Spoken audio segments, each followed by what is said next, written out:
Salut, ici Johan Yangting, j'espère que vous avez la forme. Alors c'est une petite vidéo que je fais parce qu'il n'y a pas longtemps que je suis arrivé justement ici, dans ce petit cadre paradisiaque. Comme vous pouvez le constater, c'est pas trop désagréable. Bon, je ne vais pas dire qu'aujourd'hui le temps n'est pas super. Et d'ailleurs c'est un peu lié à ce que je vais partager avec vous aujourd'hui. Je vais parler du lâcher prise et surtout de lâcher prise sur les choses sur lesquelles vous n'avez pas de pouvoir. Alors en fait, pour comprendre ça, je vais vous raconter rapidement ce qui m'est arrivé, pourquoi je parle de ça.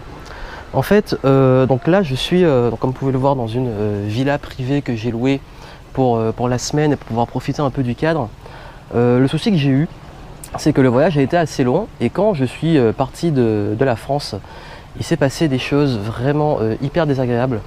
J'ai vraiment passé l'un des pires voyages que j'ai fait dans ma vie, et pourtant j'en ai fait des voyages et je me suis rendu compte à quel point par moment on pouvait ne pas se retrouver vraiment sans aucun pouvoir, à part celui de travailler sur soi, de prendre son mal en patience et de pouvoir faire les choses comme il le faut.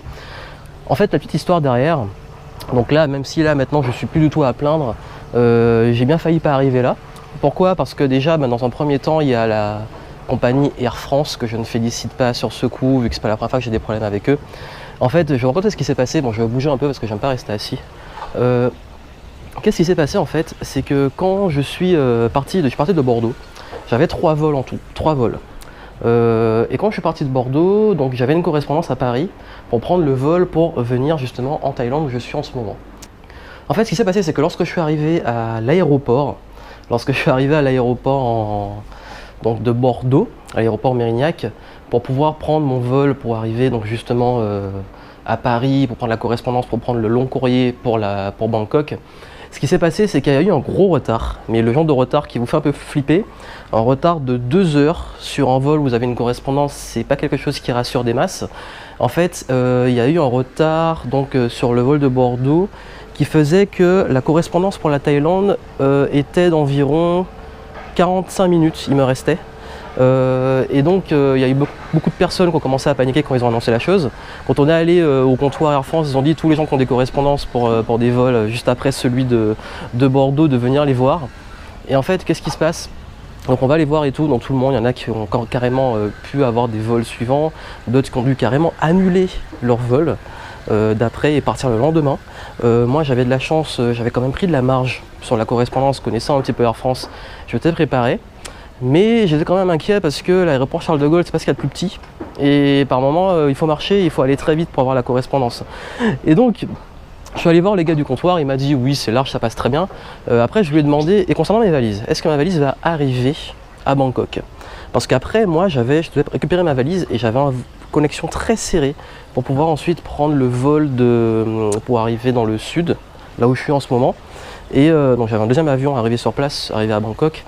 Et le problème que j'ai eu, c'est que là encore une fois, ils m'ont dit que les valises c'est pas garanti, quand il y a 40 minutes entre les deux, ça peut arriver que la valise n'arrive pas.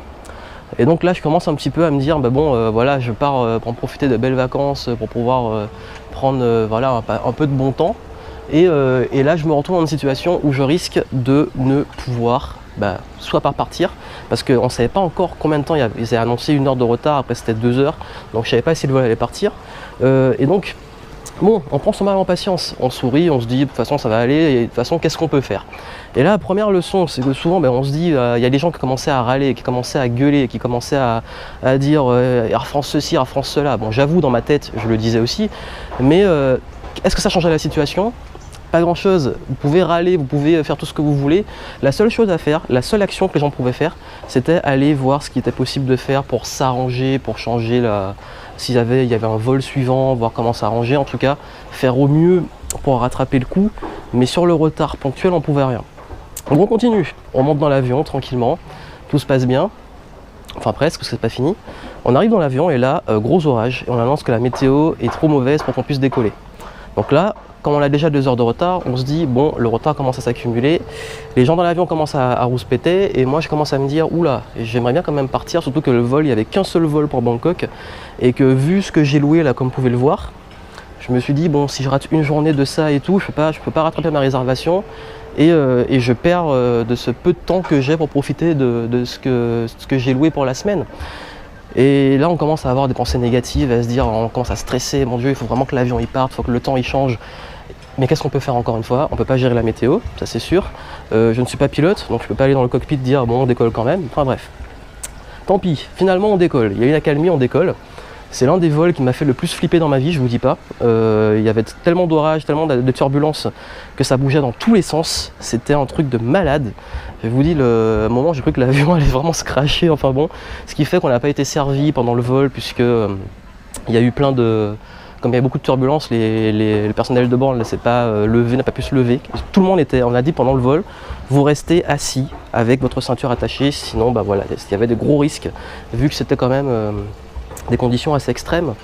Et donc, ce que j'ai fait en fait, ce qui s'est passé, c'est que j'ai commencé en plus d'avoir peur, parce que moi je suis pas hyper rassuré dans les avions, à commencer à avoir vraiment plein de pensées négatives et à vraiment vouloir aller voir les gens pour les engueuler un peu parce que c'est pas normal qu'on arrive dans cette situation. Puis je me suis dit en fait finalement c'est la faute de qui? Personne ne contrôle la météo, personne ne peut vraiment faire quelque chose à ce qui se passe. Moi-même là je suis dans l'avion, ma vie est entre les mains du pilote donc j'ai pas de pouvoir. Là on se dit vraiment qu'on est sans pouvoir parce qu'on voit les turbulences, on se dit bon bah s'il se passe un truc, ben, on est dans notre vie entre les mains du pilote. Et bon, finalement on arrive à bon port, et tant mieux, ça s'est bien passé. Une fois à bon port, une fois que j'arrive à Charles de Gaulle, c'est encore une fois le gros bordel parce que c'est mal indiqué et je comprenais pas où je devais aller pour prendre ma correspondance.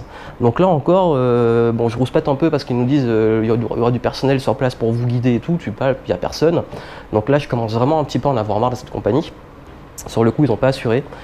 Enfin bref, finalement, je me débrouille, je me repère, la correspondance est juste, je stresse de me dire est-ce que mes bagages vont vraiment arriver, bon tant pis. Bon finalement, j'ai mon vol pour Bangkok, à peine le temps d'arriver et d'embarquer pour Bangkok. Donc là, c'est parti pour 11 heures de vol. 11 heures de vol, tranquille, pas de soucis. Je rentre dans l'avion, et là, bon, ça c'est plus des petits soucis. Bah, tout ça, c'est des soucis, c'est pas des problèmes. Bien entendu, on parle de soucis, on parle de lâcher prise sur des conneries comme ça qui nous prennent beaucoup la tête parce que il suffisait de voir les gens commençaient vraiment à se plaindre, à s'énerver. Il y avait une mauvaise atmosphère, surtout que comme les conditions météo étaient très mauvaises à Charles de Gaulle Étoile, enfin Charles de Gaulle Étoile, l'aéroport Charles de Gaulle, je confonds avec le, enfin bref. Et ce qui fait que beaucoup de personnes étaient un petit peu en mode stress parce qu'il y avait plein de vols annulés, c'était un peu le bordel, enfin bon. Une fois que la météo déraille dans ce pays, en France, c'est un bordel pas possible, j'ai jamais compris pourquoi. Et donc du coup, une fois qu'on a pu ensuite décoller, donc pour Bangkok, je me suis retrouvé avec un écran défectueux. 11 heures de vol, pour une fois, j'avais pas vu les films qui étaient dans l'avion. Il y avait plein de films super, je les avais pas vus. Et donc je me dis, bah, super, bah, je vais pouvoir voir des films et tout. Premier film, ça se passe sans problème. Deuxième film, ça plante. Et l'écran a commencé à bugger complètement. Bon, j'ai vu ça à l'hôtesse, vous pouvez reset et tout. Elle reset, ça déconne. Et après, l'écran marchait plus du tout. Et là, je commençais vraiment à me dire, bon, c'est quoi cette poisse là du coup, je demande est-ce que je peux avoir une autre place ou est-ce que je peux être surclassé parce que j'enchaîne. Vous savez, les petits trucs accumulés comme ça. C'est des petits problèmes tout cons, mais accumulés, on commence vraiment à en avoir marre. Et j'en avais ras-le-bol. En plus, avec la fatigue du voyage et tout, on commence à se dire, mais c'est pas possible. Et donc finalement, l'hôtesse me dit, ben, si vous voulez, vous changez de place. Ben, après, bon, il y avait des places pourries. Moi, j'étais bien assis. J'avais pris exprès d'avoir une super place pour avoir de la place pour mes jambes et tout. Et ben, moi, je me retrouve dans cette situation-là. Bon, je demande, est-ce que je peux avoir un papier pour justifier du problème? On me dit non. Il faut, parce que comme je peux avoir d'autres places, il y a des solutions au problème, donc je peux pas faire de réclamation. Ok, bon bah Air France, on continue, c'est bien. Je vais continuer à placer la marque parce que sur le coup, ils m'ont vraiment énervé, j'ai eu des problèmes avec eux. Et donc bon, de toute façon, là qu'est-ce qu'on se dit? Bon, bah c'est pas la faute de l'hôtesse, elle fait de son mieux, elle a des ordres, elle suit. C'est pas ma faute non plus. C'est la faute de personne, peut-être les mécaniciens et tout, mais bon, qu'est-ce que je peux faire? Prendre mon mal en patience. Si vous avez vu ma vidéo sur mon matos et les geekeries avec lesquelles je voyage, je suis pas quand même à plaindre, j'ai de quoi m'occuper quand je vole. Et donc je me suis dit, bah, let's go, et puis je me suis occupé autrement. Par contre, l'écran, par moment, il se rallumait tout seul, on dirait que le truc était possédé. Enfin bref, j'arrive, et finalement, j'ai ma valise, et là, je me dis, ouf, ma valise a fait la correspondance. Et je vais t'aider à visualiser des trucs négatifs du genre, oh mon Dieu, je vais arriver, je vais prendre un deuxième avion, je vais arriver sans rien, je n'aurai pas mon short de bain, je pourrai pas profiter de la piscine, je vais devoir attendre, est-ce qu'ils vont réussir à... Comme là, je suis vraiment dans un trou paumé, est-ce qu'ils vont réussir à réacheminer ma valise, dans combien de temps? Je risque de passer plusieurs jours sans rien, enfin bref. On commence à se faire des trucs dans la tête par moment, mais on se rend compte que c'est là vraiment qu'on déconne. Et pourquoi je fais cette vidéo? Pourquoi je vous raconte tout ça? C'est parce que Souvent dans la vie, il y a des choses sur lesquelles on n'a aucun pouvoir, mais vraiment aucun pouvoir. J'avais aucun pouvoir sur le retard de l'avion, j'avais aucun pouvoir sur les turbulences, j'avais aucun pouvoir sur la correspondance foireuse à parcourir et me débrouiller vraiment tout seul. J'avais aucun pouvoir sur le fait d'avoir un écran qui déconne. Par contre, je pouvais agir sur deux choses. Je pouvais agir soit sur mes actions.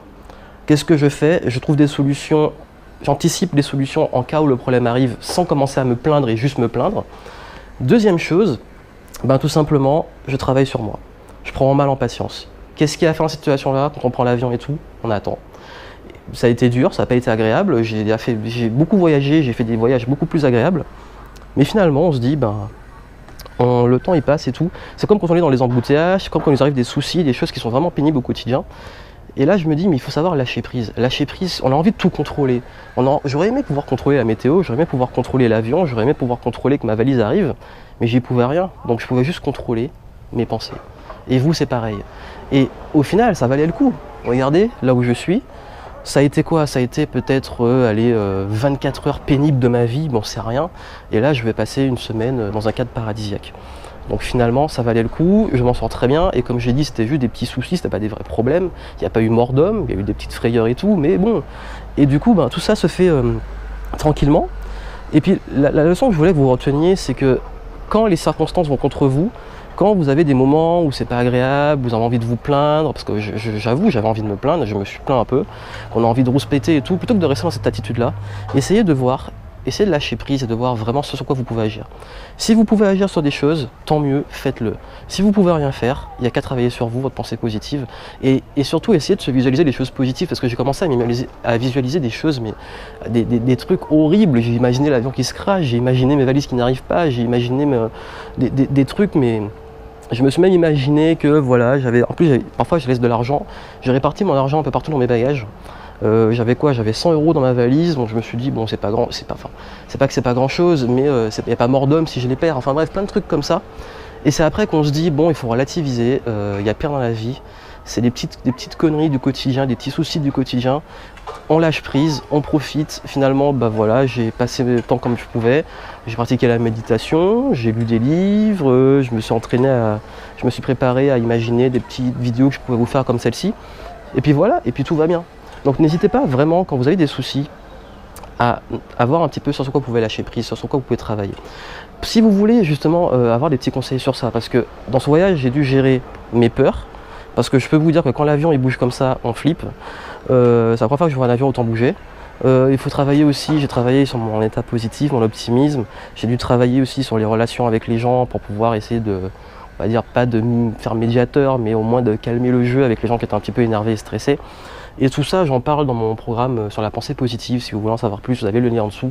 Allez-y, mes clients, c'est l'un des programmes que mes clients préfèrent le plus, parce que c'est ça qui leur a vraiment changé leur vision de la vie, changer les problèmes, comment on a l'attitude face à des problèmes, face à des soucis, et je pense que ça vous aidera beaucoup, et c'est vraiment ce que je voulais partager avec vous. Donc voilà pour cette vidéo, voilà, c'est une petite vidéo freestyle pour partager ça avec vous, sur ce lâcher prise, agissez sur ce en quoi vous avez un pouvoir, et quand vous n'avez aucun pouvoir sur les choses, travaillez sur vous, sur votre attitude. Là je pourrais me dire aussi que je suis dans un endroit paradisiaque et le temps n'est pas super, ou je pourrais tout simplement me dire que je suis dans un endroit paradisiaque. Et qu'il fasse beau ou moche, j'ai ma piscine pour moi, ça n'empêche pas d'aller dedans, ça n'empêche pas de profiter. J'aurais aimé pouvoir faire des vidéos avec un meilleur cadre, une meilleure vue, un meilleur ciel. C'est pas grave, hier j'ai pu avoir une belle météo, apparemment ce week-end il fera beau. Et puis bon, on profite du moment présent, on est là, et puis on kiffe, voilà, on kiffe la life. Donc voilà, donc, quelque chose qui vous arrive, n'hésitez pas à lâcher prise sur ce en quoi vous n'avez pas un pouvoir, et à focaliser sur ce quoi vous avez des pouvoirs, vos actions et votre état d'esprit. Et vous avez le programme en dessous si vous voulez mettre ça en pratique, avoir des outils pour aller plus loin sur ce que j'ai partagé avec vous. Donc je vous souhaite une très bonne continuation, restez positif, apprenez à lâcher prise et puis moi je vous retrouve très bientôt. Bye bye.